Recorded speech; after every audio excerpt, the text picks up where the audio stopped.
వేదిక పైన ఉన్న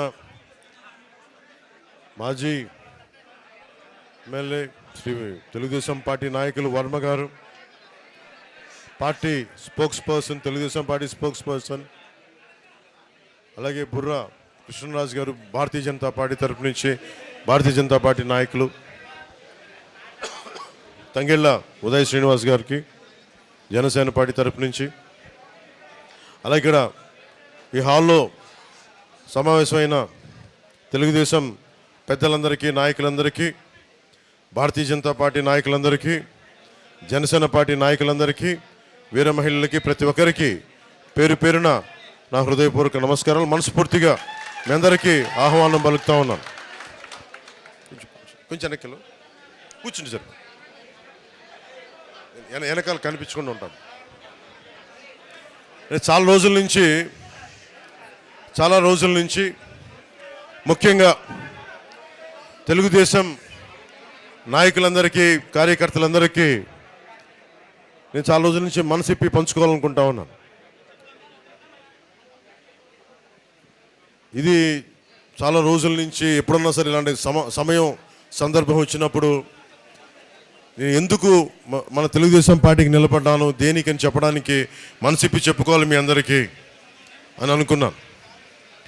అంటే నేను ఎలాంటి వ్యక్తిత్వం ఉన్నాడని చెప్పడానికి. పాలిటిక్స్లో సహజంగా మీ అందరూ నాయకులు, మండల స్థాయి నాయకులు, పంచాయతీ స్థాయి నాయకులు, మన పార్టీ ఎదగాలనుకుంటాం తప్ప వేరే పార్టీ ఎదగాలని అనుకోం. సహజం ఇది అందరికీ. మీరు ఒప్పుకుంటారు ఆ మాటకి? మన పార్టీ ఎదగాలనుకుంటాం తప్ప వేరే పార్టీ ఎదగాలనుకోం. కానీ నాకు చంద్రబాబు గారి మీద చాలా అపారమైన గౌరవం, మనస్ఫూర్తిగా. ఎందుకంటే ప్రతి నాయకుడితోటి మనకి ఇష్టపడే అంశాలు ఉంటాయి, విభేదించే అంశాలు ఉంటాయి. ఆయనతో నాకు విభేదించే అంశాలు తక్కువ, సమ్మతి తెలిపే అంశాలు ఎక్కువ నాకు. కాకపోతే ఒకసారి సహకారం, సంఘర్షణ మధ్యలో సరైన మాట తీరు లేకపోతే, సరైన మనం కూర్చొని సమన్వయపరిచే వ్యక్తులు లేనప్పుడు కొంచెం ఇబ్బంది గురవుతుంది. 2014 కూడా ఆ రోజు నేను ఏ కండిషన్స్ లేకుండా, ఒక్క పదవి ఆశించకుండా, ఏం ఆశించకుండా అన్కండిషనల్గా తెలుగుదేశం పార్టీ, మన భారతీయ జనతా పార్టీ గెలవాలని చెప్పి జనసేనని పెట్టి కూడా, అప్పటికి ఒక 10 మందిని అభ్యర్థులు నిలబెట్టగలిగే స్థాయిలో ఉండి కూడా ఎందుకు పెట్టలేదంటే సంపూర్ణంగా నా స్థాయి నుంచి సంపూర్ణంగా గెలవాలి, మీరందరూ అలయన్స్ బాగుండాలి, అలయన్స్ బాగుంటే ఆటోమేటిక్గా మేము బాగుంటామని ఆలోచనతో 2014లో మనస్ఫూర్తిగా రోజున ఒక్క పదవి ఆశించకుండా తెలుగుదేశం పార్టీ మన భారతీయ జనతా పార్టీకి చేసి పెట్టాను. ఆ రోజున మొన్న జైల్లో ఉన్నప్పుడు, చాలా అకారణంగా ఆయన జైల్లో పెట్టినప్పుడు, ఎలాంటి విషయం లేకుండా జైల్లో పెట్టినప్పుడు నాకు చాలా బాధ కలిగింది. ఆయన వెళ్తా ఉంటే చాలామంది రోడ్డు మీద, అన్న ఆయన బంధించేశారన్న, ఆయన కూర్చోబెట్టి జైలు నుంచి బయటికి తీసుకురండి అన్న అని చెప్పి ప్రతి ఒక్క తెలుగుదేశం తమ్ముడు నా దగ్గరికి వచ్చి దారి పొడుగుతో మాట్లాడుతుంటే చాలా కదిలించేసింది. ఇది నేనేం కోరుకుంటానంటే, మనందరి మధ్య మన విభిన్నమైన పార్టీలకు చెందిన వ్యక్తులం కావచ్చు, కానీ మనందరం కలిసి భారతదేశానికో, ఆంధ్రప్రదేశ్, మనం ఉంటున్న ఆంధ్రప్రదేశ్కో మనం పని చేసుకోవడానికి వచ్చాం. మనందరికీ ఏకాభిప్రాయం లేకపోవచ్చు అన్ని విషయాల మీద, కానీ ఎక్కువ శాతం ఏకాభిప్రాయం ఉండేలాగానే మనం ప్రయత్నాలు జరుగుతూ ఉంటాయి. ఈ పొత్తు కూడా అలాంటిదే. అన్నీ మనం ఏకీభవించాల్సిన అవసరం లేదు, అన్నీ మనం కూర్చొని యాక్సెప్ట్ చేయాల్సిన అవసరం లేదు, కానీ ఎక్కువ శాతం 70-80% అందరం ఏకీభించే పరిస్థితులే ఉంటాయి. నాకు ఎదుగుదల ఉండి కూడా ఎందుకు నన్ను నేను కుదించుకొని 25 స్థానాలకు ఎందుకు కుదించుకున్నానంటే, మీ దగ్గర బలమైన స్ట్రక్చర్ ఉంది తెలుగుదేశం పార్టీకి. మేము స్ట్రక్చర్, మా దగ్గర యువత బలం ఉంది, మా దగ్గర కొట్లాడే బలం ఉంది, మా దగ్గర కొట్లాడే శక్తి ఉంది. నేను మా యువత అందరికీ చెప్తుంటాను, మా మహిళా నాయకులందరికీ చెప్తుంటాం, మా నాయకులందరికీ చెప్తుంటున్నాం, భారతీయ జనతా పార్టీని చూసి కానీ, తెలుగుదేశం పార్టీని చూసి కానీ మనం నేర్చుకోవాల్సింది, ఒక ఇంతమంది జనసందోహాన్ని ఒక స్ట్రక్చర్లో ఎలా పెట్టాలి అనేది మీ రెండు పార్టీలను చూసి నేర్చుకోవాలి. తెలుగుదేశం పార్టీని చూసి పదే నేను చెప్తూ ఉంటాను. ఎందుకంటే ఎవరైనా సరే నేర్చుకోవడం మీద, ఎవరి దగ్గర ఇచ్చిన పాఠాలు నేర్చుకోవడానికి జనసేన మేమందరం సంసిద్ధంగా ఉంటాం. ముఖ్యంగా ఆయన జైల్లో పెట్టినప్పుడు నేను వెళ్ళాను లోపలికి. నా దగ్గర నాకు పెద్ద ఆలోచన ఏం లేదు. పాప ఆయన జైల్లో వెళ్ళినప్పుడు ముఖ్యమంత్రి, ఉమ్మడి రాష్ట్ర ముఖ్యమంత్రి, ఒక మహానగరాన్ని ఆయన మేధస్సుతోటి, ఆయన ఆలోచన విధానంతో, ఎందుకు నాకు తెలుసు ఒక పార్టీనే నడపడం ఎంత కష్టమో, అలాంటిది ముఖ్యమంత్రిగా ఉండి ఇన్ని ఒక మాదాపూర్ లాంటి ఒక హైటెక్ సిటీని ఆయన కూర్చొని రూపకల్పన చేశారు, 2020 విజన్ అని. అలాంటి వ్యక్తి ఎక్కడో మన రాజమండ్రి జైల్లో అలా కూర్చొని ఉంటే నాకు చాలా బాధ కలిగింది. వెళ్ళి లోపలికి వెళ్ళి మొత్తం అన్ని ఆ సెక్యూరిటీ మెజర్స్ అన్ని తట్టుకొని లోపలికి వెళ్ళి ఆయన చూస్తుంటే, ఒకప్పుడు అందరికీ ఈయన్ని జేజేలు పట్టిన ముఖ్యమంత్రి గారికి ఇలాంటి దుస్థితి కలిగింది. నేనేం చేయగలను ఆలోచించాను. బయట పార్టీ వాడిని, నేను తెలుగుదేశం పార్టీ వ్యక్తిని కాదు, కానీ నాకు మీ నాయకుడు తాలూకు బాధ, మీ అందరి బాధ నన్ను చాలా చాలా తాకింది. నేను చేయగలిగేది ఏంటి? నేను చేయగలిగేది ఏమనుకున్నానంటే మనందరం కలిసి ప్రజాస్వామ్యాన్ని కాపాడాలి. మనందరం కలిసి వైసీపీ రాక్షస పాలన నుంచి ఆంధ్రప్రదేశ్ని విముక్తి కలిగించాలి. నా వంతు కృషి నేనేం చేయగలను? సహజంగానే పొత్తు ఇలాంటి పరిస్థితుల్లో, ముఖ్యంగా మీ నాయకులందరికీ, తెలుగుదేశం నాయకుల పది మీ అందరికీ కూడా, సీనియర్లందరికీ తెలుసు, ఇలాంటి పొత్తులో ఆమ్ ట్విస్ట్ చేస్తారు. మాకు ఇన్ని సీట్లు కావాలి, మాకు ఇది కావాలి, అలా కండిషన్స్ పెట్టే పొత్తు ఉంటుంది ఎప్పుడు. నేను అవేం పెట్టుకోలేదు మనసులో. ముందు మీ నాయకుడు బయటికి రావాలి, చంద్రబాబు నాయుడు గారు బయటికి రావాలి అన్న ఒక్కటి తప్ప. ఎందుకంటే లెక్కలేసేవాడైతే వాడు పవన్ కళ్యాణ్ అవ్వడు. మనసుతో స్పందిస్తాను, మనకి తెలివితేటలతో స్పందించను, మనసుతో స్పందిస్తాను.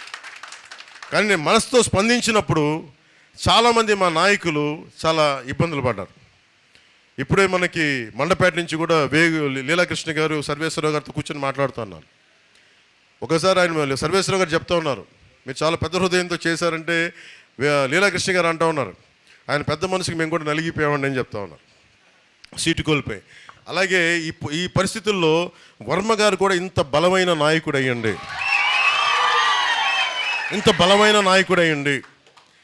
త్రిముఖ పోటీ నుంచి ఆయన ఇండిపెండెంట్గా పోటీ చేసే సత్తా ఉండి వ్యక్తి కూడా. ఎందుకంటే నేను ఉదాహరణకి మనం ప్రత్యర్థి పార్టీలైనా ఇదే త్రిముఖ పోటీ అయినా కానీ ఇంతే గౌరవిస్తాను వర్మ గారికి, గుర్తుపెట్టుకోండి. ఎందుకంటే మనం కలిసి పనిచేస్తున్న పొత్తు ధర్మం ప్రకారం. కానీ ఆయన సత్తా నాకు తెలియంది కాదు. ఆయన సమర్థత, ఆయన ప్రతిభ, ఆయన వ్యక్తిత్వం, ఆయన నిలబడేతనం, ఆయన లీడర్షిప్ ఎబిలిటీ నేను సంపూర్ణంగా అర్థం చేసుకున్నాను. ఆయనతో ఒకటే మాట కూర్చొని చెప్పాను, మీకు ఇంతకు ముందు ఏదైనా సరే చిన్నపాటి పొరపక్షాలు ఉన్నా కానీ వాటందరి తరపున మనస్ఫూర్తిగా నేను క్షమాపణలు చెప్తున్నాను. దయచేసి మీరు ఏమాత్రం మీకు ఇబ్బంది కలిగించే ఏదైనా అంశాలు ఉండుంటే, గతంలో జరిగి ఉంటే మనస్ఫూర్తిగా మీరు క్షమించండి అయ్యా. ఎందుకంటే నేను తగ్గడం మీద ఉంటాను. ఎందుకంటే నాకు ప్రజలు బాగుండాలంటే నేను ఒక అడుగు వెనక్కి వేయడానికి, ఒక అడుగు తగ్గడానికి నేను సంసిద్ధంగా ఉంటాను. నేను కోరుకున్నది కూడా ఇది చాలా చాలా కీలకమైంది. పెద్ద మనసుతోటి రాష్ట్ర ప్రయోజనాలను దృష్టిలో పెట్టుకొని చంద్రబాబు నాయుడు గారిని ఆయన చెప్పింది విని అర్థం చేసుకొని, ఆయన ఒకటే చెప్పారు నాకు, ఆయన పదవుల గురించి ఏమి చెప్పినా, ఎమ్మెల్సీ అన్న మంత్రివర్గం అన్న నేనేం మాట్లాడలేదు, వాటన్నిటి నేను ఆశించలేదు. మా చంద్రబాబు నాయుడు గారు చెప్పారు, ఆయన చెప్పిన గీత నేను దాటను అని చెప్పి మనస్ఫూర్తిగా పెద్ద మనసుతోటి ఈరోజు పోటీ నుంచి తప్పుకొని నన్ను అభ్యర్థిగా నిలబెట్టి ఇక్కడ 1,00,000 ఓట్ల మెజారిటీతో గెలిపించే బాధ్యత నాది అని చెప్పి ఆయన పెద్ద మనసుతో చెప్పడం చాలా చాలా ఆనందం వేసింది. సో దీంట్లో చాలా కీలకమైంది, ఆయన మర్యాదకి భంగం కలగనివ్వను. మీకు ఇదే చెప్తున్నాను. నేను ఇక్కడ ఎమ్మెల్యేగా మీరు గెలిపించినా కానీ ఆయన మర్యాదకు కానీ ఆయన గౌరవానికి కానీ నేను భంగం కలగనివ్వం. అలాగే మన పొత్తు ధర్మానికి ప్రతి మండలంలో ఉన్న ప్రతి తెలుగుదేశం నాయకులకి, ప్రతి బీజేపీ నాయకులు కూడా మీ గౌరవానికి, మీ అధికార దీనికి నేనేం భంగం కలగని. అందరం కలిసి పనిచేద్దాం, సమస్యల మీద ఉమ్మడిగా పోరాడదాం. అలాగే మనకి ఏలేరు కాలువ కానీ, సుద్దగడ్డ, వీటన్నిటికి కూడా కంబైన్డ్గా కూర్చొని ఆలోచిద్దాం తప్ప ఏ విధంగా కూర్చొని ఒంటెద్దు పోకడైతే నేను పోను.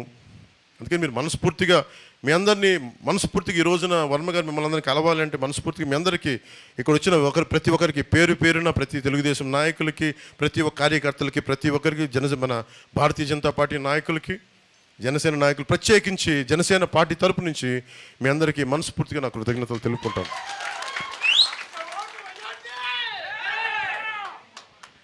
ఏంటది? తీసుకుంటా. పిఠాపురం అభివృద్ధి మనందరం సమిష్టిగా చేయాల్సింది, అందరం కలిపి కూర్చొని చేద్దాం. ఇంకొకటి, ఈ రోజున ఎంపీ పార్లమెంట్ అభ్యర్థిగా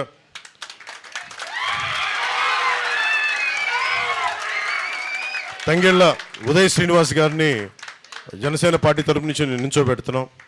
జనసేన వర్మ గారు పాపం ఎంత త్యాగం చేశారు, మేము కూడా మా త్యాగాలు చెప్పాలి కదా మీకోసం, మేము ఎంత చేసాం.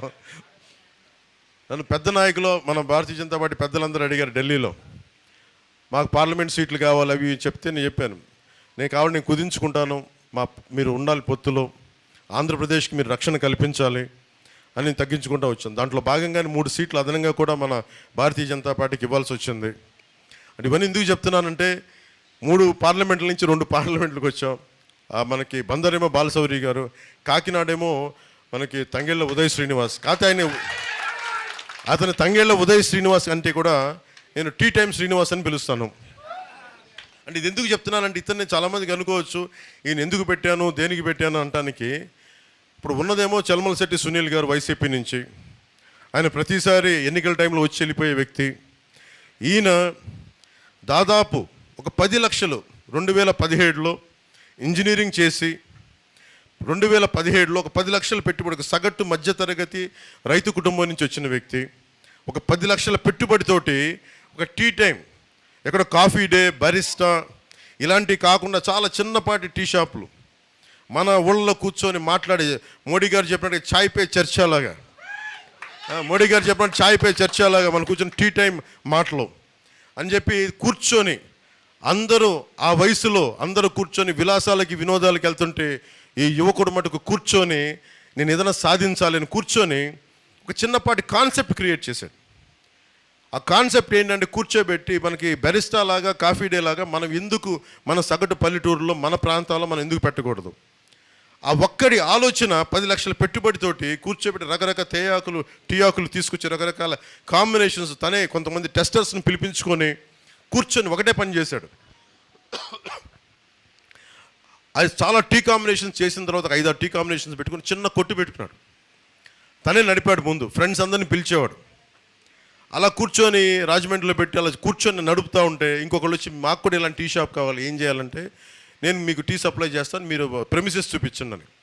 అలా స్టార్ట్ చేసిన 2017లో ఈ రోజున అది భారతదేశం మొత్తం మీద ఇంక్లూడింగ్ నేపాల్తో సహా, భవిష్యత్తులో ఇది దుబాయ్లో కూడా ఈరోజు అడుగుతూ ఉన్నారు, బంగ్లాదేశ్ దాకా వెళ్ళింది. ఇది దాదాపు 4000 అవుట్లెట్స్, టీ టైమ్ అవుట్లెట్స్ భారతదేశం అంతటా ఉన్నాయి. ఇది తనకి దాని వచ్చే సంపాదన అందరికి ఫ్రాంచైజ్ ఇచ్చేశాడు. మోడీ గారు చెప్పిన ఆత్మనిర్భర్ అవార్డు గ్రహీత ఇతను. దాదాపు 100కు పైగా అవార్డులు, బెస్ట్ ఎంటర్ప్రెన్యూర్, బెస్ట్ సిఇఓ, ఇలా తీసుకుంటే ఒక లిస్ట్ ఆఫ్ అవార్డ్సే ఉన్నాయి టీ టైమ్ ఉదయ్ గారికి. ఇది తను ఒక్కడే ఎదగడం కాదు, దాదాపు 25,000 మందికి ఉపాధి అవకాశం కల్పించాడు. తను చిన్న ఐడియా, 10 లక్షల రూపాయల పెట్టుబడితో పెట్టిన ఐడియా 25,000 మంది పైచిలకు వ్యక్తులకి అది ఉపాధి అవకాశం కల్పించింది. అలాగే దాంట్లో 1100 మంది, 4,000 అవుట్లెట్స్ ఉంటే 1100 మంది మహిళలే ఉన్నారు. 1100 మంది మహిళలు అంటే ఇంట్లో ఉండి ఇంటి ముందే చిన్న వసారా ఉంటే వసారాలో టీ టైం అని పెడితే అది వాళ్ళకి సెల్ఫ్ ఎంప్లాయ్మెంట్ అయిపోయింది. ఎందుకు చెప్తున్నా అంటే ఇలాంటి వ్యక్తి రేపొద్దున మన కాకినాడ పార్లమెంట్ అభ్యర్థిగా అయితే ఎంత అభివృద్ధి తీసుకురాగలడు అంటే తనకే కోసమే. అది కూడా నేను పిఠాపురం పంపించినప్పుడు తను కూర్చొని ఎమ్మెల్యేగా నేను చెప్పలేదు, అక్కడ ఉన్నాయి మళ్ళీ కూర్చోబెట్టి చాలామంది నలుగుతూ ఉన్నారు, కూర్చోబెట్టి మొత్తం సరి చేసుకొని నాకు స్ట్రీమ్ లైన్ చేసిరా అని చెప్పి పంపించాను. సిన్సియర్గా చేశాడు, ఏం ఎక్స్పెక్టేషన్స్ లేవు. యాక్చువల్లీ నేను ఏం చెప్పానంటే 2029లో నువ్వు పని చేసుకుంటే అప్పుడు నీకు ఇస్తానంటే, కానీ అతని ప్రతిభని అతని సమర్థతని గమనించిన తర్వాత ఖచ్చితంగా ఇతన్ని ఈ ఎన్నికల్లోనే ఎంపీగా నిలబెట్టాలి. అంటే ఈయనకి చలమలశెట్టి సునీల్ గారికి ఒకటే తేడా, ఇతను 25,000 మందికి ఉపాధి అవకాశం కల్పించాడు, 1100 మంది మహిళలకి సెల్ఫ్ ఎంప్లాయ్మెంట్ కల్పించిన వ్యక్తి. ఈ రోజున బెస్ట్ ఎంటర్ప్రెన్యూర్ అవార్డు రేపు పొద్దున్నది ఎన్ని వేల కోట్లకి అది మనకి మార్కెట్, మనకి స్టాక్ మార్కెట్కి వెళ్తే తెలియదు భవిష్యత్తులో, అంత బలమైనది. అలాగే ఆత్మనిర్భర్ అవార్డు మోడీ గారు పెట్టిన సెల్ఫ్ రిలయంట్ ఇండియా, దాని అవార్డు గ్రహీత. ఇలాంటి వ్యక్తి బెటరా మనకి కాకినాడ పార్లమెంట్కి? లేదంటే చలమలశెట్టి సునీల్ గారు ఉన్నారు, ఆయన కూడా నాకు సన్నిహితుడే, ఫ్రెండే. అప్పుడప్పుడు కనిపించినప్పుడు నమస్కారాలు చెప్పుకుంటూ ఉంటాం. కానీ ఆయన ప్రతి ఎలక్షన్ ముందు వస్తాడు, ప్రతి ఎలక్షన్ తర్వాత వెళ్ళిపోతాడు ఆయన. అలా కాకుండా పైగా అతను ఎక్కడో బయట సంపాదించుకుంటాడేమో అని ఇక్కడికి వచ్చి జగన్ కోసం ఆయన ఇక్కడ మైనింగ్స్ మీద ఆయన కలెక్షన్ చేయడం ఆయన కంపెనీ చాలా బాధ కలిగించింది. ఇక్కడి నుంచి డబ్బు తీసుకెళ్ళిపోతున్నాడు కానీ అక్కడి నుంచి డబ్బు తెప్పించట్లా. ఇతను ఇక్కడి నుంచి సంపాదన సృష్టిస్తున్నాడు, ఉద్యోగాలు ఇస్తున్నాడు, ఉపాధి అవకాశాలు ఇస్తున్నాడు, 10 మంది గుండె ధైర్యంతో నిలబడే అవకాశం ఇస్తున్నాడు. అందుకని దీన్ని దృష్టిలో పెట్టుకోండి. పైగా వైసీపీ ఎంపీ చలమలశెట్టి సునీల్ గారు మంచి వ్యక్తి, కానీ ఎప్పుడు రాంగ్ పార్టీలో ఉంటాడు ఆయనకి ఎప్పుడు ఓడిపోయే పార్టీకి వెళ్ళిపోతాడు టక్మని. సో చలమలశెట్టి సునీల్ గారు వైసీపీకి వెళ్తారు, sure shot party is losing, we're forming government. మనం ఒక్కటే గుర్తుపెట్టుకుందాం, ప్రతి మా తెలుగుదేశం సోదరులందరికీ, మా తెలుగుదేశం మహిళా సోదరీమణులందరికీ, మా భారతీయ జనతా పార్టీ నాయకులందరికీ, పెద్దలకి, కార్యకర్తలకి, జనసేన నాయకులందరికీ, కార్యకర్తలకి, జన సైనికులకి, వీర మహిళలకి, ప్రతి ఒక్కరికి పేరు పేరు చెప్తున్నాం, మనం ప్రభుత్వాన్ని స్థాపిస్తున్నాం. మన ప్రభుత్వాన్ని మన పొత్తు గెలుస్తుంది, అత్యధిక సీట్లు గెలుస్తున్నాం. ఇది గుండె ధైర్యంతో చేయండి. అలాగే ఈ రోజున ముఖ్యంగా ఈ రోజున పెన్షన్లు, ఈ రోజున వాళ్ళకి వాలంటీర్స్ని వాళ్ళ సర్వీస్ నుంచి తీసేసింది కాబట్టి ఎలక్షన్ గవర్నెన్స్, ఆ పెన్షన్స్ ఏవైతే ఉండాలో ఆ ప్రభుత్వ అధికారులు వచ్చేలాగా మనందరం కృషి చేయాలి. ప్రతి గ్రామంలో ప్రభుత్వ ఉద్యోగులందరికీ వారి పెన్షన్లు అందేలాగా ఉంటామని చెప్పి దాన్ని కూడా మనం ఒక కర్తవ్యంగా తీసుకొని ఎవరికైతే పెన్షన్లు ఉన్నాయో అవి అందేలా మనం అందరం కృషి చేయాలి. మీ అందరికీ పిలుపునిస్తా ఉన్నాను. అలాగే ఒకటే చెప్పండి, చంద్రబాబు నాయుడు గారు మేమందరం మాట్లాడుకున్నప్పుడు పదే చెప్పాం, డెవలప్మెంట్తో పాటు అభివృద్ధితో పాటు ఇది మనకి ఇది కూడా కావాలి, ఈ పథకాలు కూడా కావాలి. ఈ పథకాలు కూడా ఎలా ఉండాలంటే అభివృద్ధితో పాటు ఉండాలి. ఈరోజు నేను కౌలు రైతులకి, ఒక్కొక్క కౌలు రైతుకి ₹1,00,00,000 చొప్పున దాదాపు ఒక 20 కోట్ల పైన రూపాయలు మేమందరం ఇచ్చేసాము వాళ్ళందరికీ. ఇచ్చినప్పుడు నేను డబ్బు ఎలా సంపాదించాం? నేను నిజంగా ఒక కౌలు రైతు కష్టాలకి నిలబడాలంటే నేను ఒక సినిమా చేసి నేను కొన్ని కోట్లు పట్టుకొచ్చి నేను దీంట్లో పెడితే నన్ను చూసి చాలామంది ఒక 10 లక్షలు కొంతమంది ఇచ్చి అలా అందరం కలిపితేనే దాదాపు 20కి పైగా కోట్లు మేము ఈ రోజున కూర్చోబెట్టి పోగు చేసి ఇంతమంది కౌలు రైతులు నిలబడ్డాం. అంటే పథకాలు ఉండాలి, ఆసరా ఉండాలి, కానీ వాటితో పాటు అభివృద్ధి కూడా ఉండాలి. చంద్రబాబు గారు మేము అందరం అనుకుంది కూడా పథకాలతో పాటు అభివృద్ధి కూడా ఉండాలి. ఆ దిశగానే వెళ్తున్నాం. ప్రతి పథకాలు, ఏ పథకాలు తీసేయమని చెప్పండి, ఉన్న పథకాలు ఇంకా అభివృద్ధి చేసి ఇంకా ₹10 వచ్చేలా చేస్తామని తప్ప తీసేలా మటుకు ఉండదని మనస్ఫూర్తిగా ప్రతి ఒక్క ఓటర్కి చెప్పండి. ప్రతి ఒక్క మహిళకి, పెద్దలకి, ఎవరికైతే ఈ పెన్షన్స్ వస్తున్నాయి, అన్ని రకాల పెన్షన్స్ మేము ₹10 ఇచ్చేవాళ్ళమే కానీ వాళ్ళ నుంచి లాగేసుకునే వాళ్ళం కాదు. మేము చేసేది ఏంటంటే అడ్డగోలుగా జేపీ వెంచర్స్ అని ఇసుకంతా కలిపి ఒక 2 కంపెనీలకి, మొత్తం లిక్కర్ అంతా 14 కంపెనీలకి, ఇవన్నీ వెళ్ళి అడ్డగోలుగా దోచేస్తూ ఉన్నారు. మద్యం, ల్యాండ్ మాఫియా, ఇది మనకి గంజాయి, ఇలా అడ్డగోలుగా దోచేస్తానికి వీళ్ళని ఆగాలంటే మన పొత్తు గెలవాలి, మనందరం నిలబడాలి. 40 రోజులు కరెక్ట్గా మండలం రోజులు దుర్గమ్మవారి పూజలాగా, రంజాన్ ఉపవాసాలుగా 40 రోజులు మనకు తీక్షణంగా కనుక మనందరం కలిసి మనలో పొరపచ్చాలు లేకుండా, మనకి కొట్టుకోకుండా, తిట్టుకోకుండా కలిసి కనుక మన ప్రభుత్వం వస్తుందని పనిచేస్తే మటుకు అందరం బాగుంటాం. అందరం ప్రభుత్వంలో భాగస్వామ్యం అవుతాం.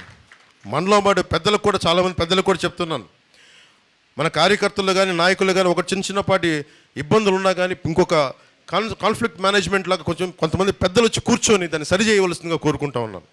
ఈ రోజున నేను పార్టీ తరపు నుంచి ఎలక్షన్ మానిటరింగ్ కమిటీ కింద నా రాజకీయ కార్యదర్శి హరిప్రసాద్ గారు, అలాగే మా కాన్ఫ్లిక్ట్ మేనేజ్మెంట్ హెడ్ అయిన మన శ్రీ అజయ్ గారు, అలాగే మర్రెడ్డి శ్రీనివాస్ గారు, పార్టీ ఉపాధ్యక్షుడు మహేందర్ రెడ్డి గారు, వీళ్ళందరినీ కూర్చోబెట్టి నేను మీ కమిటీ పెట్టండి. మీరందరూ ప్రతి చోట, ముఖ్యంగా మన తెలుగుదేశం నాయకులకి, మన కార్యకర్తలకి మధ్య, మన జనసేన నాయకులకి మధ్య ఏమాత్రం చిన్నపాటి ఇబ్బందులు వచ్చినా మీద కూర్చొని సరిచేయండి, మీ దృష్టికి తీసుకొస్తున్నానని చెప్పాను. నా సైడ్ నుంచి ఈ పొత్తుని కాపాడటానికి నేను తగ్గాను. నేను ఒక అడుగు వెనక్కేసి పొత్తు నిలబెట్టాను. మీరు కూడా ఒక్క భుజం మీద మీరు కాయాల్సిన అవసరం ఉంది మీ అందరికీ కూడా. ఎందుకంటే రేపు పొద్దున మన ప్రభుత్వం వచ్చినప్పుడు అందరికీ మన కష్టాల్లో కూడా చాలామంది కార్యకర్తల గురించి, తెలుగుదేశం కార్యకర్తల గురించి నేను ఎంతో దారిలో పొడుగుతా చంద్రబాబు గారికి ఆ రోజు జైలు నుంచి బయటకు వచ్చి ఒకటే చెప్పా, ఆలోచిస్తూ ఉన్నాను. జైలు బయట నుంచి ఆయన కలిసి బయటకు వచ్చి గేటుకు వచ్చే లోపు నేను ఒకటే ఆలోచించాను, ఏం చెప్పాలి. అందరిలాగా చాలా తెలివిగా కూర్చొని మంచిది, ఆయన త్వరగా బయటికి జైలు నుంచి రావాలని కోరుకుంటున్నాను అని చెప్పి కూడా వెళ్ళిపోవచ్చు. ఆ తెలివితేటలు కూడా నా దగ్గర ఉన్నాయి. అలా ఉంటే మీరు ఎలా ఉంటుందో ఆలోచించండి. నేను ఆ తెలివితేటలు చూపించలా. అరే, కష్టాల్లో ఉన్న వ్యక్తికి ఒక 4 దశాబ్దాలు పార్టీని కొమ్ము కాసేశారు తెలుగుదేశం కార్యకర్తలందరూ. మీకు అండగా నిలబడాలంటే నేను ఏం చేయాలి? నేను మనసిప్పి మాట్లాడాలని నిర్ణయించుకున్నాను. ఆ రోజునే అలయన్స్ని ప్రకటించాను. పెద్దలకి, మన భారతీయ జనతా పార్టీ పెద్దలకు కూడా తెలియజేశాను. అదేదో నిజంగా మనకు ఆంధ్రప్రదేశ్ ఇబ్బందులు చూసి నేను చేయాల్సి వచ్చింది, పెద్ద మనసుతోటి సహకరించండి అని చెప్పాను. పాపం వాళ్ళు సమయం తీసుకున్నారు. పెద్ద మనసుతోటి అమిత్ షా గారు ముందుకు వచ్చి, జేపీ నడ్డా గారు ముందుకు వచ్చి మనస్ఫూర్తిగా మీరు గెలవాలి అని చెప్పి వాళ్ళు కూడా భాగస్వామ్యం తీసుకున్నారు ఈరోజు. సో నేను కోరుకుంటుంది, మన ప్రభుత్వాన్ని స్థాపిస్తున్నాం. టీ టైం ఉదయ్ శ్రీనివాస్ గారిని గెలిపించవలసిందిగా మనస్ఫూర్తిగా కోరుకుంటున్నాను. అలాగే వర్మ గారు కొంచెం మీరు ముందుకు రావాలి. ఈయన ఒక మాస్ లీడర్. నాకు ఈయనతోటి నాకు బాబు నువ్వు కూర్చో, నాకు కనిపించలేదు. నాకు ఈయనతోటి నచ్చుద్ది. ఈయన ముఖస్థితి లేకుండా మాట్లాడతారు. ఈయన అలాంటి వాడు నిలబడితే ఎంత గట్టిగా నిలబడతాడో నాకు తెలుసు. వారి అబ్బాయికి కూడా మనస్ఫూర్తిగా ప్రత్యేకమైన కృతజ్ఞతలు. జూనియర్ వర్మ గారికి. కృష్ణరాజు గారు మీరు రండి. కృష్ణరాజు గారికి కూడా పాప ఆయన కూర్చొని పెద్ద మనసుతోటి సహకరించి ఈ రోజున ఈ పొత్తుని ముందుకు తీసుకెళ్తాను మనస్ఫూర్తిగా ధన్యవాదాలు తెలుపుకుంటూ, ముఖ్యంగా వర్మ గారికి నియోజకవర్గం నా గెలుపు మీ చేతుల్లో పెట్టాం.